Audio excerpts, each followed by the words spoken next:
말씀의 제목은 왜 십자가인가? 왜 십자가인가? 이런 이야기를 들은 적이 있습니다. 노년의 아버지가 구두쇠처럼 사는 겁니다. 옷이 떨어져도 옷을 안 사고 신발이 떨어져도 신발을 안 사요. 그래서 자녀들이 새 것을 사다 드리면 그걸 또 아낀다고 집에 고이 모셔놓고 가죽 장갑을 올해 사서 갔더니 지난해 사드렸던 장갑을 개봉도 안 하고 고이 그렇게 모셔놓은 거예요. 그래서 아버지 생전에 자녀들이 아버지 타박을 많이 했습니다. 제발 좀 구두쇠 노릇 그만하시라고. 그렇게 자꾸만 자녀들은 아버지한테 왜 그러시냐고 그랬습니다. 그런데 그 구박을 받던 아버지가 돌아가시고 난 뒤에 아버지가 남긴 작은 편지를 보게 되었습니다. 사랑하는 아들, 딸, 사위 며느리 보거라. 이 아버지가 구두쇠처럼 살아서 미안하다. 너희들 만난 것도 좀 사줘야 되는데 그 못 그래서 미안하다. 근데 이 아버지 가고 나면 너희 엄마 덜렁 하나 남는데 너희 엄마 혼자 남으면 어떡하냐. 너희들 부담 안 되게 아버지가 통장에 돈을 조금 남겨두었다.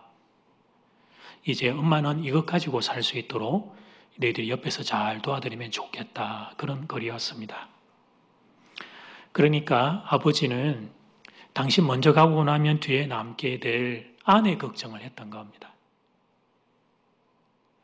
그리고 노년에 당신에게는 아내고 자녀들에게는 엄마가 될 노년의 엄마 봉양하느라 자녀들이 힘들지 않기를 원했던 거죠. 그래서 구두쇠 소리를 들어가면서까지 당신 먹을 거 안 먹고 안 입고 그러면서 그걸 아껴서 그 이제 통장 그거 몇 개 모아가지고 자녀들한테 남기고 떠나신 거예요.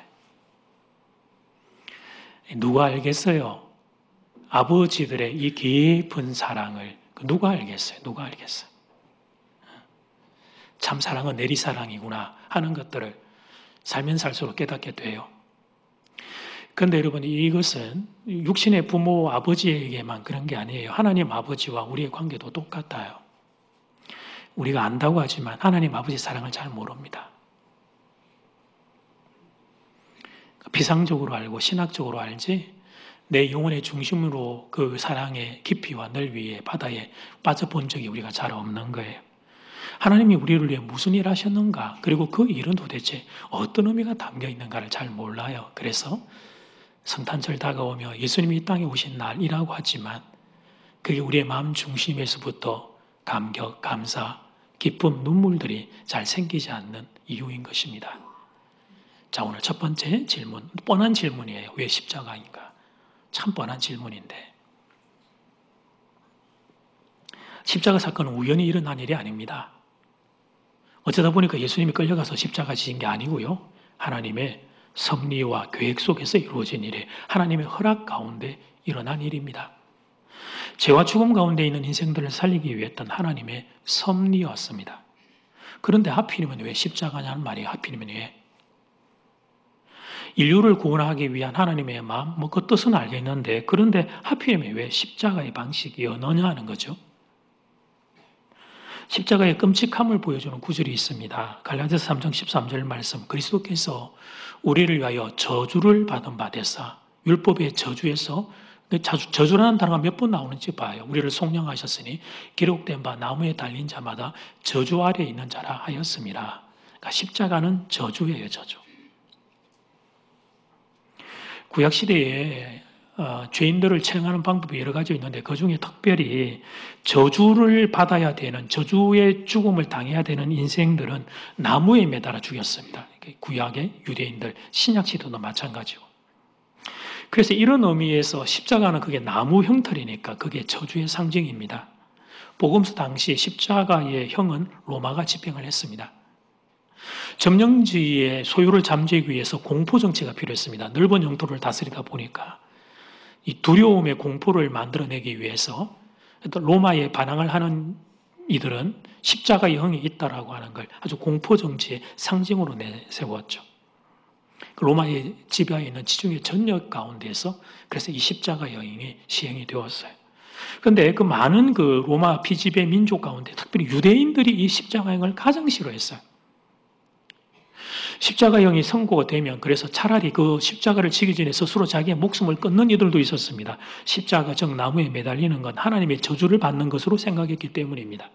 그리고 그 저주는 자기만이 아니라 매달리는 순간 가족 전체가 자녀가 있으면 자녀들 손까지 저주가 임한다. 유대인들은 생각을 했던 거예요. 그런데 하필이면 왜 하나님은 이 저주가 뭐가 좋다고 저주받은 십자가에 예수님을 매다신 건가? 본문에 나오는 재판 과정을 보면 하나님이 십자가를 선택하신 이유를 조금 눈치를 챌 수 있는데 본문에 나오는 빌라도의 재판 과정이나 대제사장과 그의 무리가 예수님을 대하는 태도와 모습을 보면 이것은 자기들은 마음대로 나쁜 짓을 하지만 이건 하나님의 허락하에 벌어지는 것을 알게 돼요. 먼저 대제사장 가야바, 그를 따르는 무리를 한번 보자면 그들은 새벽에 불법으로 하나님을 재판합니다. 여러분, 그 당시에도 재판 법정이 열리는 시간은 정해져 있어요. 오전 몇 시, 9시든 해가 뜨면 그리고 해가 지면 클로즈예요. 근데 이 친구들이 불법으로 뭐가 그렇게 급하다고 콩 볶듯이 새벽에 그렇게 불법으로 재판을 하죠. 그리고는 유대 총독 빌라도에게 새벽에 또 갖다 넘깁니다. 왜 그렇게 했을까? 왜? 뭐가 그렇게 급하다고? 물론 예수님을 죽이기 위해서 그랬습니다. 그런데 이것만으로는 만족할 만한 대답이 되지를 못해요. 굳이 빌라도에게 예수님을 끌고 갔던 이유는 따로 있습니다. 예수님을 십자가에 매달아 죽이고 싶었던 거예요. 십자가에. 요 예수를 그냥 죽이기도 아까워. 이건 십자가에 매달아 죽이고 싶었던 거예요. 28절 상반절 말씀, 그들이 유대인들이 예수를 가야바에게서 관정으로, 빌라도의 총도 관정으로 끌고 가니 새벽에 벌어졌죠. 당시 유대는 로마의 속국 식민지였습니다. 그래서 함부로 사형을 집행할 수 없었습니다. 그런 경우에는 로마 정부의 허락을 받아야 했어요. 31절 말씀, 빌라도가 이르되 너희가 그를 데려다가 너희 법대로 재판하라. 유대인들이 이르되 우리에게는 사람을 죽이는 권한이 없다 하니. 그러나 종교 문제로 사람을 죽이는 경우에 때로 로마 당국도 이를 모른 척 묵인해 주는 때가 있었습니다. 유대인들의 그 종교심이 워낙 대단하기 때문에 어떤 종교적인 이유로 사람을 돌로 쳐 죽인 경우에는 알아도 모른 척 해주는 경우가 있었단 말이에요. 스데반 집사님의 죽음이 그 좋은 예입니다. 스데반 집사님을 돌로 쳐 죽인 사람들이 로마 정부의 허락을 받고 한 게 아닙니다. 그러므로 그 경우를 놓고 보면 종교의 문제로 돌을 들어서 쳐 죽이면 조금 문제가 일어날 수 있지만 뭐 이렇게 어떻게 하면 얼렁뚱땅 넘어갈 수도 있다는 걸 알게 돼요. 그래서 예수님도 돌로 쳐 죽이려고 하면 얼마든지 쳐 죽일 수 있었습니다. 예수님은 당신이 하나님의 아들이라고 선언했습니다. 신성 모독죄였습니다. 유대인들에게. 그래서 유대인들이 돌을 들어서 그 제명으로 쳐 죽일 수 있었습니다. 그런데 그들이 그렇게 하지 않고 예수님을 빌라도에게 끌고 갔던 이유가 따로 있습니다. 그것은 예수를 십자가에 매달아 죽이고 싶었던 겁니다. 로마 법에 의해 가장 잔인하다는 그 십자가에 매달아 죽이고 싶었고 그들의 죄악과 죄성은 그렇게 가고 있고 그리고 이 모든 재판의 일련의 과정들을 하나님이 허락을 하고 계시는 거예요. 아무리 유대인들이 예수님을 십자가형에 처하고 싶어도 하나님이 거절하시면 안 되는 일이었습니다. 그런데 하나님은 유대인들의 정오를 허락하십니다. 빌라도의 어리석음을 허락하십니다. 그리고 예수님을 십자가에 매다는 걸 하나님이 허락하셔요. 그러니까 크게 보면 하나님의 섭리 아래에서 이 일이 지금 진행된 거죠. 왜 하나님을 예수님을 십자가에 매다신 걸까? 그 답은 이것입니다. 예수님이 부담해야 될, 져야 될 죄의 그 짐 크기가 너무 커서 예수님은 그 당시에 가장 큰 저주를 받아야 했기 때문입니다. 유대인들에게 있어서 나무에 매달리는 것은 저주스러운 일이었습니다. 로마인 헬라인들에게 서 십자가형은 그 끔찍함 때문에 저주받은 형틀이었습니다.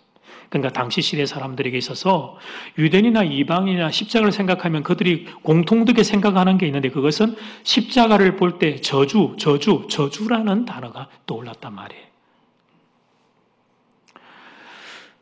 이제 예수님은 그 이스라엘 땅에서 이제 이 시간을 보내셨는데 그 동시대에 공간을 좀 많이 건너뛰어 가지고 여러분 이쪽 근동아시아 쪽으로 오게 될 경우에 중국이나 한국에도 그 당시에 여러 가지 사형 방식이 있었죠. 죄인의 목을 베는 참수형은 여러분 잘 알죠. 망나니가 칼을 들고 하는 죽을 때까지 곤장을 때려서 치는 태형이 있고, 그리고 양쪽 팔과 다리에 말이 각각 줄을 묶어서 사지를 절단하는 거열형이라는 게 있었고, 가장 그때 동양권에서 심한 사형 제도는 능지처참입니다. 들어는 보셨을 거고 자세는 모르죠. 사람을 기둥에 매달고 온몸의 살을 몸통에서 가장 먼 쪽에 있는 손가락과 발가락부터 시작해서 1초는 한 30cm가 돼요. 그 단위로 칼로 저며내는 거예요. 그렇게 고통을 심하게 조금씩 주는 방식이에요. 그래서 이렇게 저며오고 잘라오다가 마지막에는 팔과 다리를 몸통에서부터 잘라내었습니다. 능지처참, 능지처사라고 불려지는 이 방식을 집행했던 이유는 다른 사람들에게 공포를 주기 위함이었고 그 사람에게는 죽음에 이르기까지 가장 오랜 시간 고통스럽게 하는 방식이었어요. 우리가 잠깐만 지금 다리를 그렇게 저며내는 걸 잠깐 보셨습니다만, 저 개인적인 생각으로 만약에 예수님이 이 건동아시아 쪽에 계셨다면 저는 능지처참과 같은 방식으로 돌아가셨을 수도 있겠다 싶습니다. 그러니까 여러분, 예수님이 십자가를 지신 것은 십자가 자체의 영광이 있는 것은 아닙니다. 저주를 받으신 겁니다. 저주를. 가장 극심한 저주를 받은 거예요. 인간이 경험할 수 있는 최악의 저주를 경험하신 겁니다. 그리고 예수님이 이 저주를 받으셔야 했던 이유가 있습니다. 그것은 우리의 죄가 그만큼 크기 때문이었습니다. 죄의 크기만큼 저주도 동일하게 컸던 것입니다. 그래서 당시에 가장 큰 저주의 형틀인 십자가에 예수님이 달리셨던 것입니다. 우리의 죄를, 나의 죄를 대속하시는 예수님. 그래서 내 죄값을 치르기 위하여 나의 죄의 이 저주를 풀기 위하여 저주받은 십자가에 주님이 올라가셨던 것입니다. 주님이 십자가를 선택하신 이유는 죄의 저주를 해결하기 위해서였다. 이제 첫 번째. 자, 이제 오늘 말씀이 계속 좀 무겁지만 성령의 도움으로 우리가 마지막까지 말씀 앞에 영혼들을 좀 들으면 좋겠는데, 두 번째, 그런데 내가 죄인이란 말인가? 자, 같이 한번 외쳐볼까요? 시작. 그런데 내가 죄인이란 말인가? 여기서 우리의 개인의 고민이 시작돼요. 지금 전에 들은 말씀은 일반적으로, 신학적으로, 학문적으로는 이해가 돼요. 배워서 알았어요. 그런데 개인적으로는 동의가 안 됩니다. 아니, 목사님, 그런 말씀을 왜 내가 오늘 와 있는 예배 시간에 그런 설교를 한단 말입니까?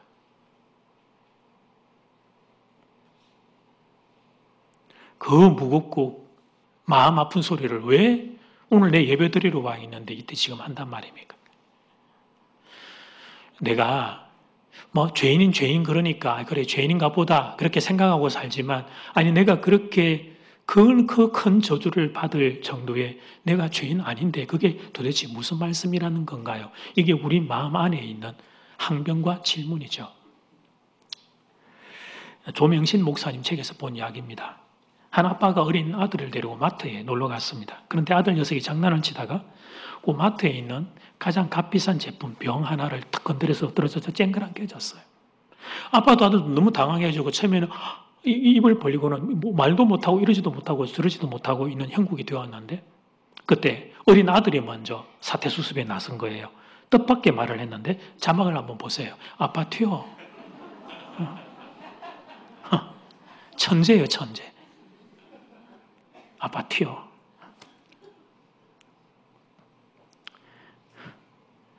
이 말을 들은 아빠의 심정은 어땠을까? 우와, 천재다. 하나님 감사합니다. 이런 천재를 나에게 아들로 주셨어. 그랬을까요? 속상했을 거예요. 값비싼 병이 깨진 것보다 그동안 내가 자식을 잘못 키웠다는 생각에 속상했을 거예요. 이 세상 어디에도 자녀에게 죄 짓는 방법을 가르치는 부모는 없습니다. 나쁜 짓을 하는 사람도, 조폭도 자기 자식에게는 학교 가서 착한 학생 되고 열심히 공부하라고 가르칩니다.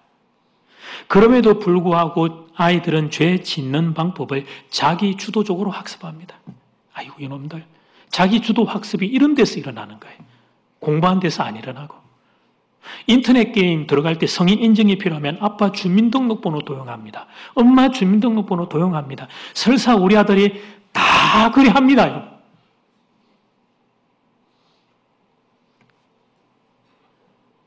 누가 안 가르쳐줘요. 그게 친구가 그렇게 힌트를 줘서 하는 게 아니에요.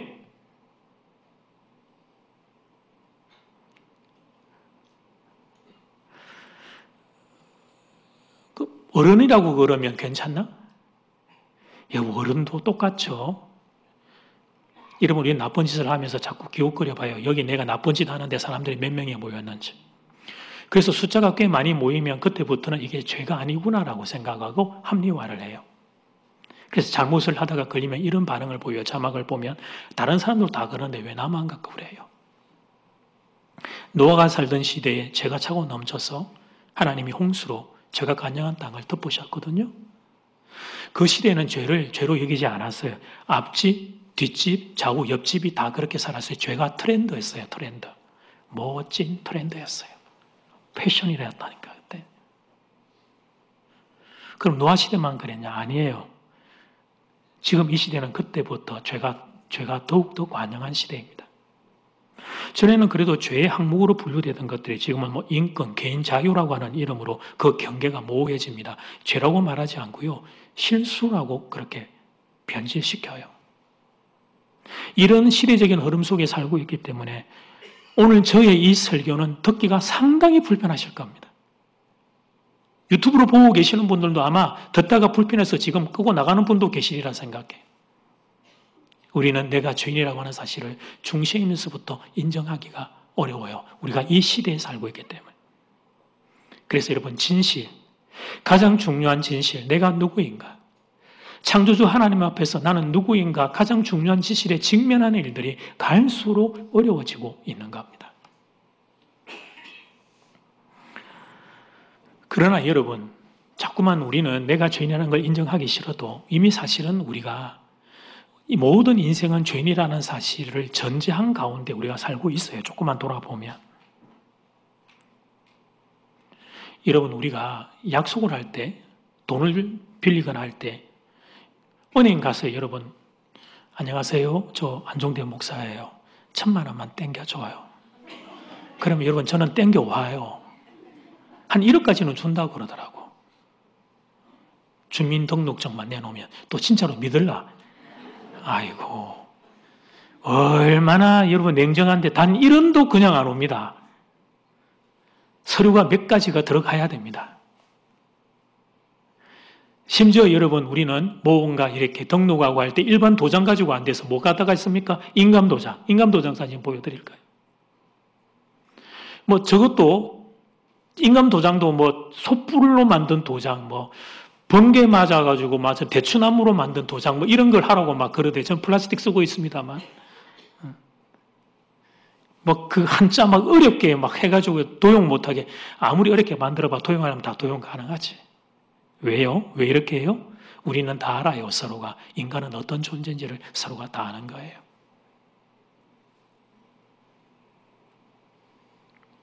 여러분 교회 오실 때 문 다 열어놓고 오셨죠? 아, 추우니까 닫아는 놨겠다. 제가 여러분 집 가면 뭐 이렇게 비밀번호 열쇠 없이 그냥 쑥 들어가면 되죠. 신방 가서. 집에 자문쇠를 닫아둡니다. 그것도 불안해서 CCTV를 설치합니다. 인간은 죄인인 것을 알기 때문입니다. 극장의 주인들은 반드시 표를 발행합니다. 표를 검사합니다. 이런 관행은 인간이 죄인이라는 사실을 전제하고 일어나는 일들이에요.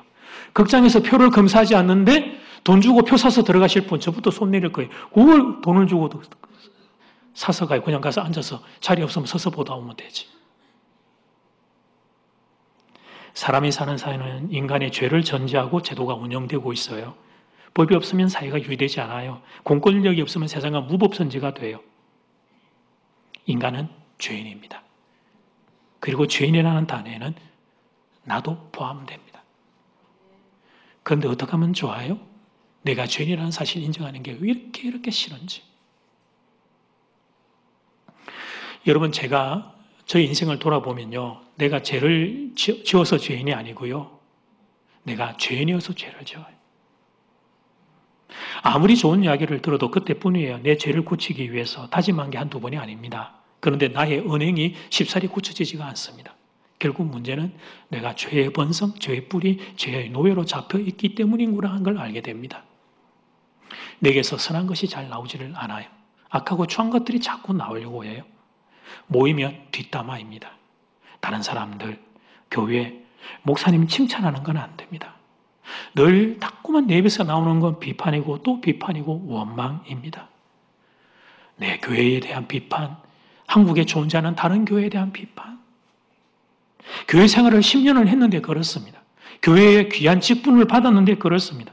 교회에 이런저런 소그룹의 모임들을, 교회의 이름으로 모인 소그룹의 모임에서조차 내가 그러고 삽니다. 그래서 여러분, 내 옆에 있는 신앙이 어린 성도들을 시험을 들게 하는 일들이 얼마나 자주 일어나는지를 몰라요. 지금 옆에 어린 신앙의 성도는 그 귀한 소그룹의 모임 가운데 지금 뭔가 은혜를 기대하며 자리하고 있는데, 그런데 정반대로 시험이 들고 있는 거예요. 신앙이 계속 추락하는 일이 일어나는 거예요. 그런데 그건 나도 모르고 자랑스럽게 내가 막 교회 험담을 하고 있어. 옆에 영혼은 죽어가고 있는데, 그런데 나는 막 자랑스럽게 떠들고 있어. 지금 내가 하고 있는 말과 행동이 얼마나 악한 일인지조차 모르는 거예요. 그런데 그렇게 산 세월이 10년이 지났어요. 20년이 지났어요. 30년이 지났어요. 인간은 죄인입니다. 주일날 설교 듣고 내 마음에 찔림과 회개가 반성된 걸 흩어지고 난 뒤에 식사 이후에 모임에 오늘 말씀 듣는데 딱 나한테 하시는 말씀이더라. 그래 입을 열어 나의 말씀에 내게 적용된 걸 고백하는 일들은 거의 없고 뒷담화하는 것들만 자꾸 내게서 나오는 존재, 그게 인간이에요. 저도 그렇단 말이에요. 인간의 죄인됨의 이 정체를 그래서 예수님은 잘 아는 요한복음 10장, 15장 포도나무의 비유로 설명하신 바가 있어요. 예수님 말씀이에요. 같이 읽어볼까요? 시작. 나는 포도나무요 너희는 가지라. 그가 내 안에 내가 그 안에 거하면 사람이 열매를 많이 맺나니 나를 떠나서는 너희가 아무것도 할 수 없음이라. 아멘. 나무 가지는요, 나무 몸통의 줄기에서 꺾여서 떠나버리면 더 이상 수분과 영양분을 공급받을 수가 없어요. 물론 나무 몸통 줄기에서 가지가 턱 끊어져서 나왔다 해서 바로 바싹 마르거나 황갈색으로 변하는 건 아니에요. 아직까지는 일정 시간까지는 자원이 남아있기 때문이죠. 부러진 가지예요, 여러분. 저거 지금 이제 부러졌으니까 아직까지는 저 색깔을 가지고 있지만, 그러나 이 가지는 이미 죽음의 영역에 들어섰어요. 앞으로 이 시간에 이 꺾어진 가지에게 남은 일은 뭐냐면 저게 고사되는 거예요. 바삭바삭 메말라서 깨어지는 것만 남아있는 거예요. 마치 똑같습니다. 죄를 지어서 하나님과 분리된 인간의 상태는 마치 이와 같아요. 이것은 생명을 이탈한 사건인 동시에 죽음의 영역으로 들어선 사건입니다. 사망의 영역에 들어가면 그 영역을 지배하는 법칙의 영향을 받게 됩니다. 물에 빠지면 물의 법칙의 지배를 받기 때문에 우리가 가라앉아요. 아무리 떨려고 해도 안 돼요. 물에 들어가면 물의 법칙의 지배를 받아요. 죄에 빠지면 죄의 지배를 받습니다. 사람이 죄를 지어 사망에 빠졌다는 것은 사망의 법칙의 다스림을 받게 되었다는 의미예요. 그래서 사람이 다 죽는 거예요. 계속 살고 싶지만 그럴 수 있는 인생이 아무도 없는 거죠. 사람은 다 죽어. 이유는 간단해요. 인간은 죄인이기 때문이고 죄의 결과, 죄의 사망의 법칙은 죽음이기 때문에 그렇단 말이에요. 죄를 가만히 묵상해 보면 이 녀석은요, 중력보다도 더 강력한 힘이에요. 중력보다도. 우리가 이렇게 살짝 뜨면 땅에 떨어져요. 중력이 우리를 당기기 때문이죠. 근데 더 강력해요. 그래서 선을 행하는 것은 많은 노력을 해야 되는데 죄를 짓는 건 순식간입니다. 참는 것은 신중을 해야 하지만 화를 내고 분을 내는 건 잠깐이에요. 제가 묵상하다가 이게 떠올랐어요. 이번 장전된 총 사진 한번 보여드릴까요? 총이 다 장전이 돼 있어요. 방아쇠 손가락에 들어가 있어요. 당기기만 하면 격발이 돼요. 이게 죄된 본성 가운데 있는 인간의 실체입니다. 분노와 미움, 시기, 질투 이런 죄의 총알이 날아가기만 기다리고 있어요. 내 손가락이 탁 터치만 하면 저건 날아가요. 부모님이 우리에게 나쁜 행동을 하라고 가르쳐준 적 없습니다. 그런데 누가 시키지 않아도 자연스럽게 죄를 짓습니다. 사랑하기는 왜 이렇게 어려운지. 그런데 정오와 미움과 오해는 저절로 일어나요.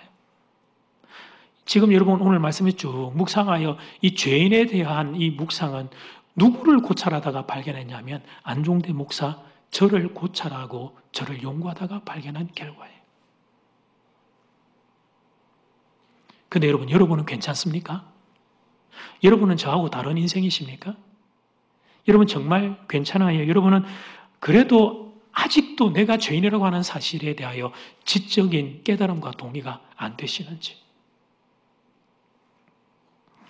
과거에 언젠가 건강이 좀 안 좋아가지고 이 병원 저 병원을 찾아다닐 때 죽을 마시더라고요. 병원 가는 데마다 병명이 달라요. 그리고 각 병원에서 가는 곳마다 치료를 받는데 별로 효과가 없어요. 정말 답답했어요. 여러분도 아마 이런 경험하신 적이 있을 거예요. 질병이 없으면 좋지만 일단 질병에 걸렸을 때 우리가 원하는 건 단순해요. 내 병을 정확하게 진단하고 치료해 줄 수 있는 의사 선생님을 만나는 거예요. 똑같습니다. 모든 인생은 의사 선생님 한 분이 다 필요해요. 그건 우리들 죄와 죽음의 문제를 해결해 줄 의사 선생님이십니다. 사랑하는 여러분, 죄를 이길 수 있는 분 계신가요? 이번 한 주간 죄 안 짓고 사신 분 계신가요? 다가오는 주간 죄 안 짓고 살 자신 있는 분 계신가요? 그리고 죽음의 문제를 해결한 분 계십니까? 그러면 어떻게 하면 좋습니까? 죄와 죽음의 문제를 해결할 수 없다면 어떻게 하면 좋습니까? 의사 선생님 찾아야 합니다. 내 인생의 근본적인 질병인 죄와 죽음의 문제를 해결해 줄 의사 선생님을 찾아야 합니다. 그런데 이 당연한 생각을 인간들이 안 합니다. 이 생각을 해야 예수님을 찾게 될 텐데 그런데 인생들이 이 생각을 안 합니다. 그러면서 자신들은 똑똑하다고 주장합니다. 나는 하나님 없이도 살 수 있다. 큰 소리를 떵떵 칩니다. 오늘도 하나님이 부르시면 다 내려놓고 이 땅을 떠나야 될 인생들이 겁도 없이 어리석고 미련하게 큰 소리를 칩니다. 결론입니다. 저는 오늘 이 30분 정도를 인간은 왜 죄인인가 하는 주제로 여러분과 만나고 있는 중입니다. 한 주간 설교를 준비하면서도 오늘 말씀은 너무 무거워서 오늘 이 설교 시간에 회중들이 참 무거운 자리로 들어가겠다 제가 예상을 했는데 오늘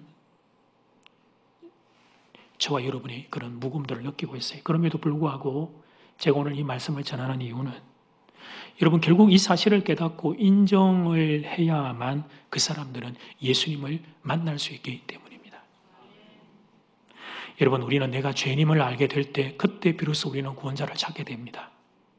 그러나 지금 제가 아무리 설득력 있게 설교를 해도 그래서 여러분에게 도와드리기 위해서 많은 묵상과 여러 가지의 비유와 사진들을 여러분에게 보여드려도 나의 죄인됨을 깨닫지 못한다면 그 사람은 예수님을 만날 수 없습니다. 예수가 내 인생에 필요가 없기 때문입니다. 사랑하는 여러분, 오늘 제가 한 이 설교가 사실이 맞다면, 그래서 인간이 죄로 인해 죽을 수밖에 없다면, 그렇다면 영생을 구하는 이 일은 누가 해야 합니까? 내가 죽게 되었어요. 그러면 의사 선생님이 나를 찾아와요. 내가 의사 선생님을 찾아가야 돼요. 그럼요, 내가 방법을 찾아야 되겠죠. 근데 인간은 어리석은 존재여서 이런 사실을 잘 알지 못할 뿐더러 이런 사실을 알아도 이 문제를 해결할 능력을 가지고 있지를 못해요. 그래서 하나님이 길을 내신 겁니다. 하나님이 위에서 길을 내신 거예요. 당신의 하나밖에 없는 아들 예수를 우리를 대신해서 우리 죄를 대신해 십자가에 못 박으십니다.